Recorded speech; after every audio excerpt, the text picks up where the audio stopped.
Hello guys, sa atong topic karon kay about sa kanang online job. So asa atong nakita no kay uso na magyud ang online job karon. Actually dugay na. Nagsugod gini siyang mga work from home setup online kay atong pandemic yun. So salamat sa ubang mga company nga nagkahuna-huna jud ani nga mga work setup para lang magpadayon ilang mga negosyo ug sayon pa BAU, business as usual.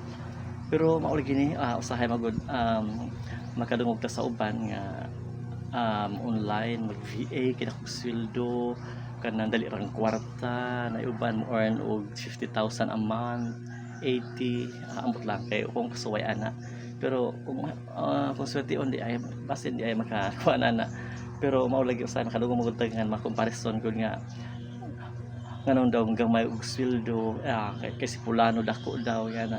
So mga guys lain mo kunig variation ni atong variation ba basta lain siya kanang account or campaign ni atong trabaho no labi na di sa call center industry sa virtual assistant nga trabaho or basta online magdepende gina siya sa client, depende sa project, depende sa negosyo, depende gyud mo na di ka magapareha. So di mo ang mas siya kung kana siya nga agent nagsweldo siya 18,000 worst basta 16,000 ra yang masweldo kada buwan. So di mo masya kay naa gyud na siya.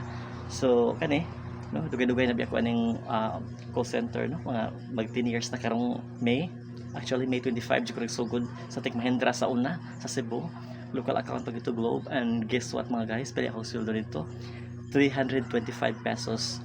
Mauna siya minimum rate sa Cebu way back in 2015. Gamay kayo siya, like maagitag ka short sa kanang pamilitris tungkaon mag-abang pa labad sa o. So na mag-ingon nilang mo trust sa due process no or dili trust the process di ay sorry. So mao na kadugayan nagkadungadto nagka-concentrics na kuri ay ara mo increase ang sweldo. So mao to siya ni naka-earn ako 20,000.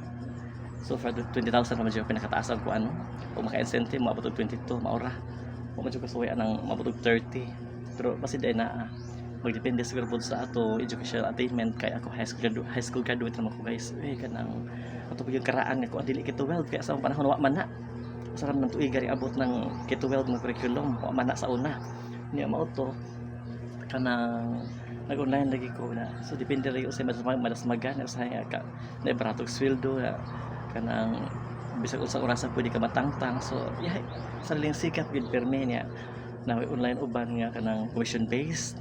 So kaning naay mga dating site nga uban so pasensya na pud ha kung sa to makita ani nga viewers nga trabaho wala mo ko nag-drag down ana kay natural negosyo magyapon na no paginabuhi magyapon na so ako alang is ako lang differentiate kay na uban nga marginalized magud nga nganong gamay sweldo ang uban dako ina so mao na siya kay kanang ang online or ang digital work dili call center tanan dili jud siya mo ni tinuod nga istorya.